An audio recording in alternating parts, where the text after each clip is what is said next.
Boa noite aos irmãos. Para mim ainda é bom dia. Quando os irmãos observarem o vídeo, o estudo, já será noite. Que Deus esteja abençoando e sustentando a vida de cada um. Saúdo as famílias da nossa amada Igreja Presbiteriana 9 de Abril, outras famílias de outras igrejas que nos acompanham também. Que Deus sustente e abençoe a vida de cada um.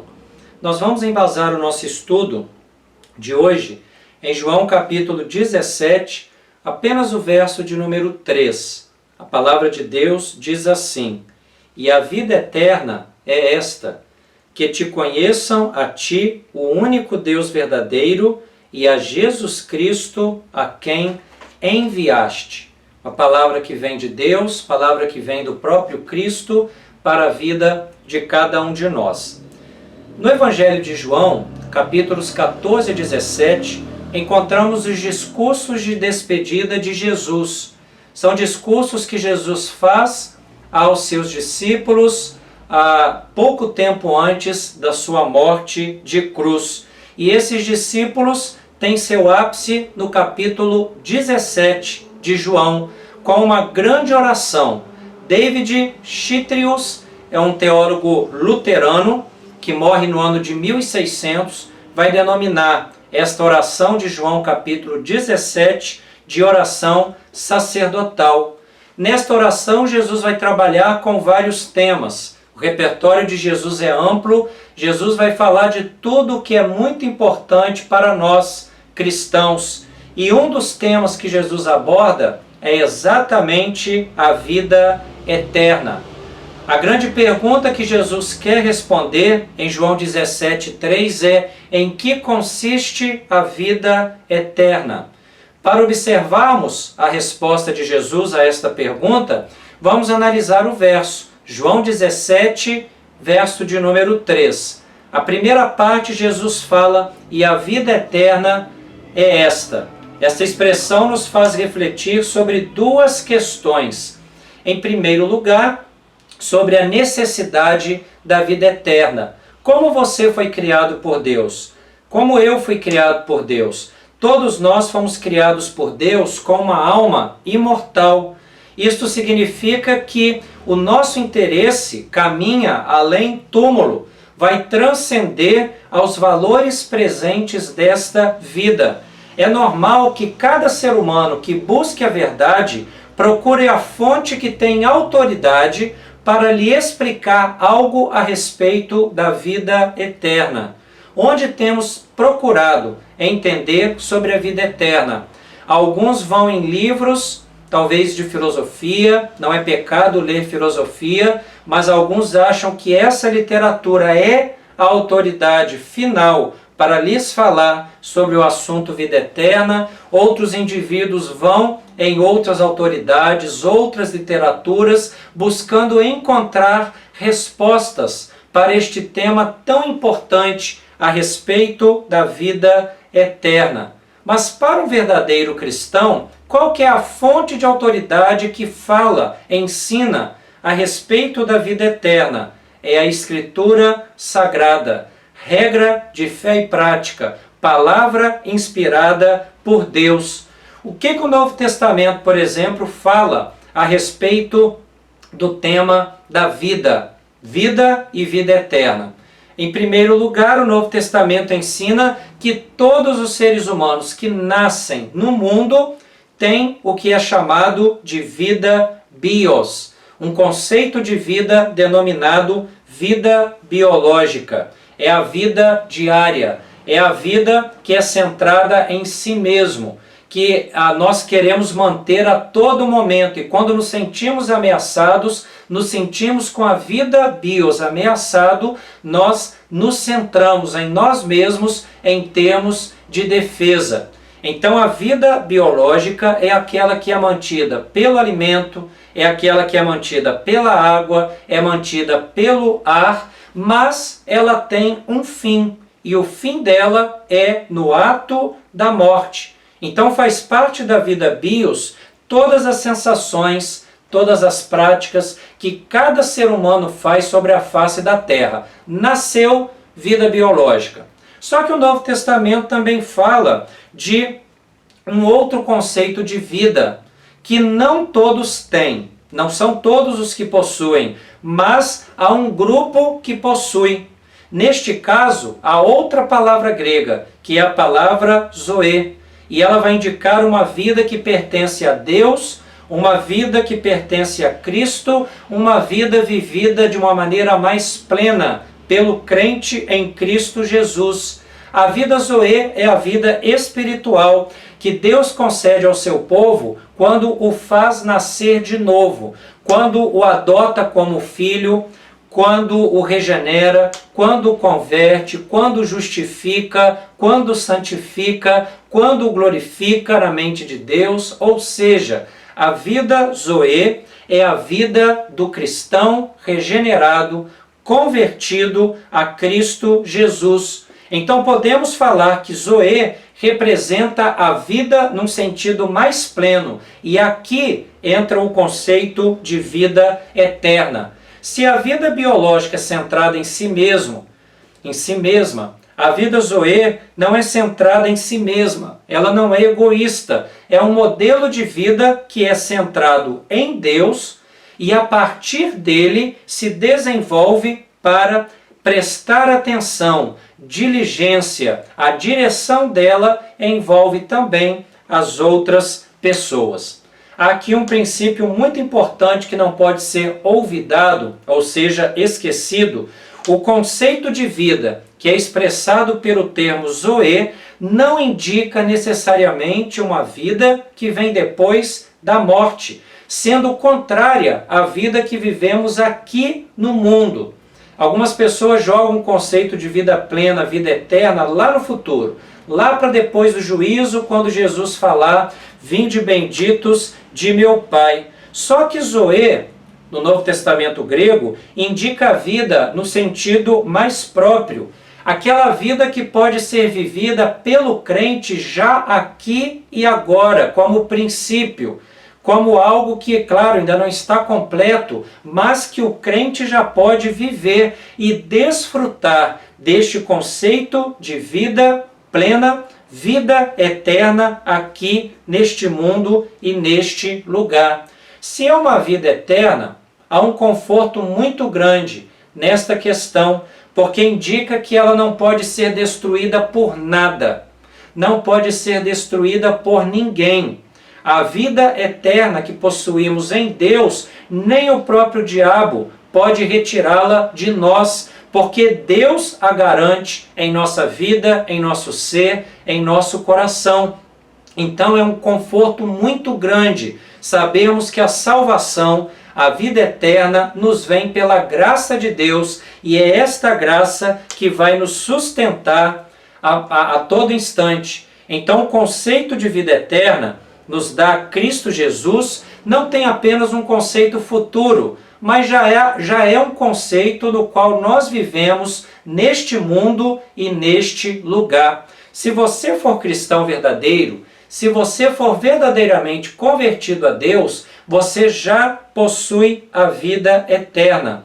Se você já foi lavado, regenerado, busca santificação, perdão dos pecados, ama a igreja, ama Cristo, ama a vida cristã, se você é de fato verdadeiro cristão, a vida eterna já está no seu coração. Você já usufrui dela. Você já tem a convicção de que é salvo pela graça em Cristo Jesus. Mas algo é importante também ser dito.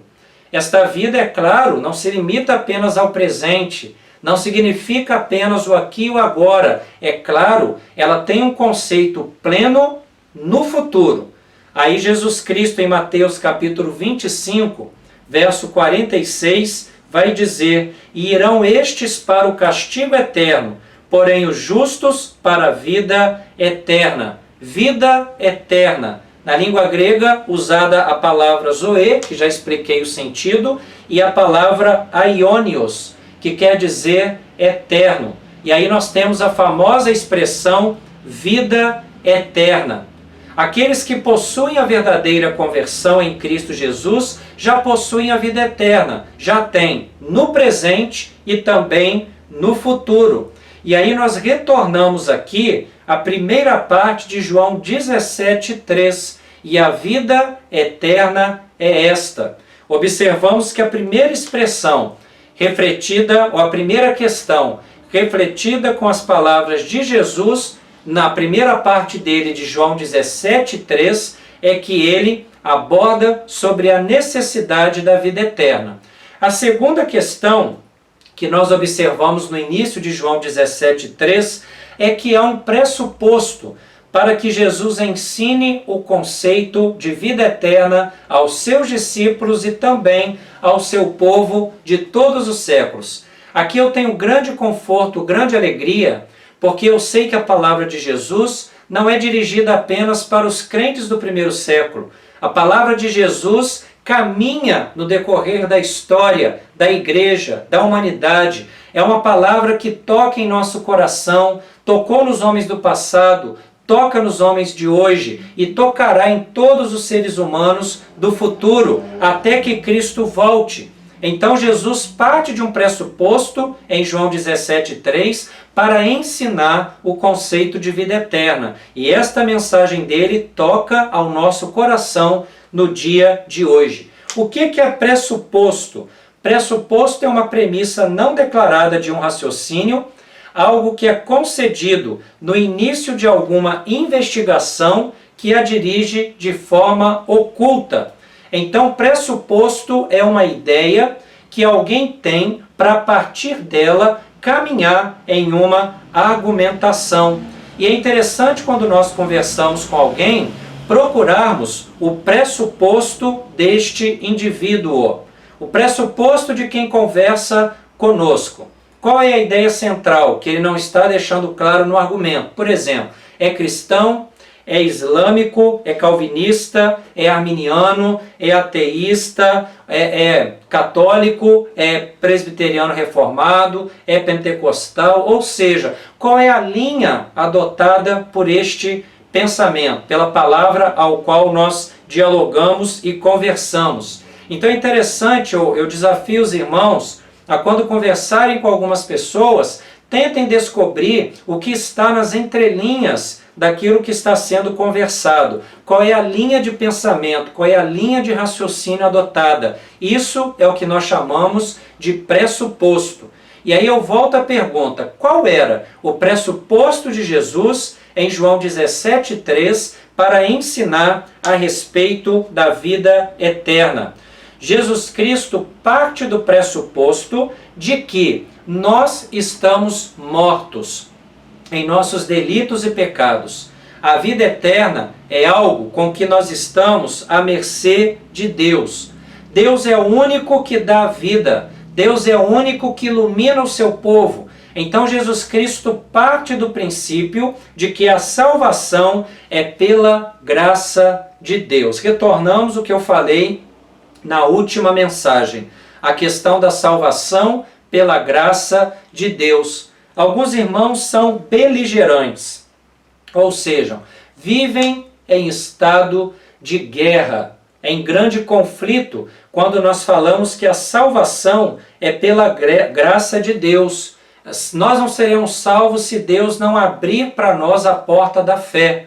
Alguns irmãos vivem em guerra com esse contexto. Eu peço aos amados irmãos e às amadas irmãs para não ficarem em guerra com a mensagem de que a salvação é pela graça de Deus. Isto é um importante tema para a teologia bíblica. A Bíblia vai ensinar, a Escritura vai ratificar que onde Deus refulge, o seu povo possui através da fé e assim toma posse da vida eterna. É grande conforto para nós quando nós pensamos que de Deus vem a salvação, dele vem a vida eterna. Se essa vida fosse deixada para o nosso mérito, por um segundo que fosse, teríamos imensos problemas, porque jamais conseguiríamos alcançar a vida eterna. Então eu imagino que todos os seres humanos desejam a vida eterna, mas, biblicamente, apenas o povo eleito de Deus a possuirá. Aqueles que têm fé em Jesus, aqueles que creem na palavra de Deus, aqueles que também se entregam pela graça à atuação do Espírito Santo em suas vidas. Para estes convertidos, verdadeiros convertidos, a vida eterna não é uma possibilidade, mas é uma realidade. Então, duas questões nessa primeira parte de João 17, o verso 3. E a vida eterna é esta. Vamos agora caminhar um pouco para o que Jesus ensina sobre o modo pelo qual os seres humanos obtêm a vida, neste sentido mais pleno.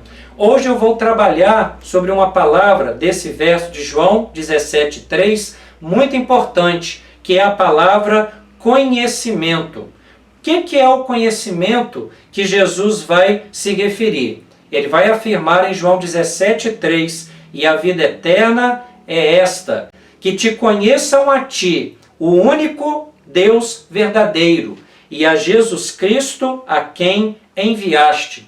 Jesus ensina que vida eterna é conhecimento. E este é o tema de toda esta minha mensagem. Vida eterna é conhecimento. Mas que tipo de conhecimento que Jesus vai trabalhar? O que ele fala? O que precisamos conhecer para que de fato sejamos salvos? Jesus é judeu. E sendo judeu, ele vai trabalhar com conhecimento de acordo com a cultura judaica. O que o Antigo Testamento nos fala a respeito de conhecimento? Para o judeu, conhecimento não é apenas algo teórico, não é apenas algo da academia de estudos, de pesquisa. Para o judeu, conhecimento tem a ver com comunhão. Conhecimento cria comunhão, no sentido de que aquele que conhece identifica-se com o que é conhecido. Então Jesus trabalha um conceito de conhecimento não apenas teórico, mas também prático, que se envolve com ele sentimento, o sentimento de comunhão. Então o conhecimento que Jesus fala em João capítulo 17, verso 3, apenas o cristão possui pela fé. É aquele que vem da relação com Deus. É um conhecimento relacional, que te conheçam a ti como Deus único, que conheçam Jesus Cristo, ao qual enviastes, conhecimento revelacional. Então João 17:3 é uma espécie de forma sintética da fé, em que o conceito essencial, nele o conceito essencial da decisão de ser cristão. Qual que é? É nós cremos em Cristo para a vida eterna. É um conhecimento transformador, é um conhecimento abençoador, pode ser denominado de conhecimento salvífico, porque de fato ele vai trazer a salvação em Cristo Jesus. Isso é maravilhoso para nós. Todo cristão que conhece a Deus, todo cristão que conhece a Cristo é enxertado no corpo de Cristo, que é a igreja. Torna-se participante da adoção divina. Então, quem tem este conhecimento de Deus através da fé, com certeza é filho adotivo de Deus. O apóstolo Paulo, em Romanos capítulo 8, verso 16, diz: o próprio Espírito testifica com o nosso espírito que nós somos filhos de Deus.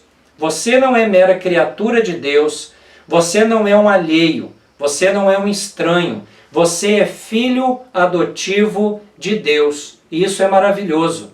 Deus tem um Filho eterno, Jesus Cristo, Filho unigênito do Pai. Nós somos filhos adotivos de Deus. E ser filho adotivo de Deus é um grande milagre e é também um grande privilégio. É por isso que João fala: vede com grande amor nos tem concedido o Pai, a ponto de sermos chamados filhos de Deus. João fica maravilhado com o grande amor e misericórdia de Deus ao seu povo, a ponto de chamar cada um daqueles que fazem parte deste povo de filhos adotivos de Deus. Diante de tudo o que foi explicado, há duas perguntas para nós refletirmos como conclusão. Em primeiro lugar, Temos nos preocupado com a vida eterna?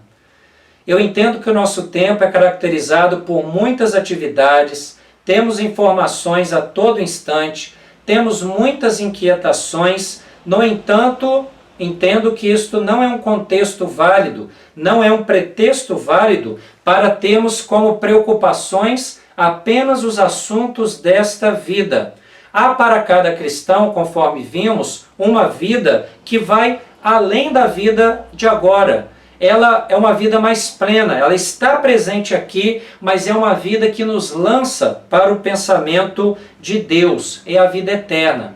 Então, além de pensarmos na vida biológica, nos nossos afazeres do dia a dia, na luta pela sobrevivência, é necessário também que pensemos na vida eterna, pensemos nas coisas lá do alto, não nos atentemos achando que a nossa salvação, que a nossa vida mais plena se limita a este mundo.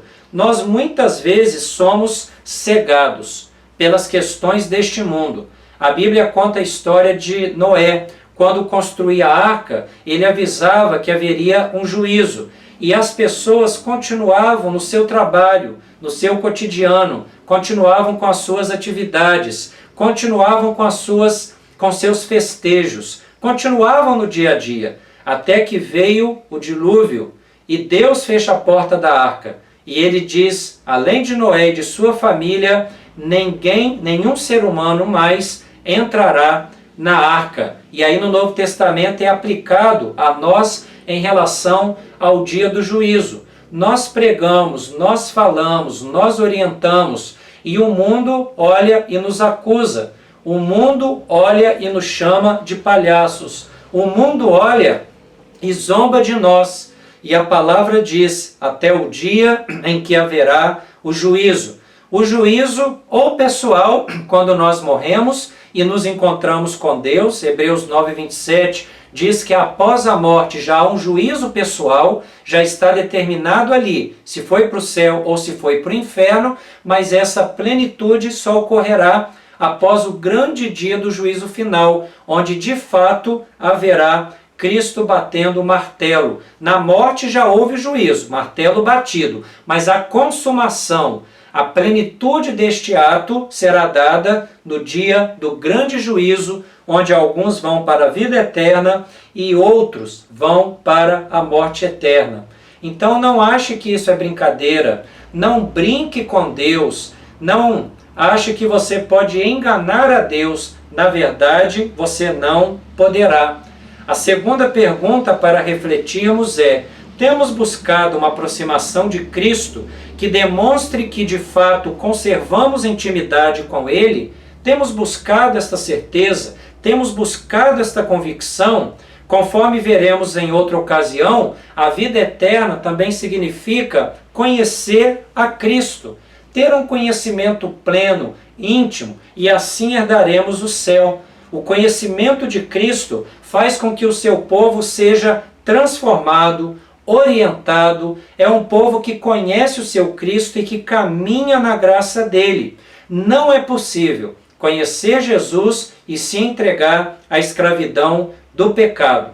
Por isso eu desejo, como minha palavra final, que cada irmão da nossa amada Igreja Presbiteriana 9 de Abril, que cada irmão, cada irmã, não só do nosso arraial, mas de outros locais também, prossigam em conhecer ao Senhor Jesus, mas o conhecendo de modo correto, através da Escritura e da piedade cristã.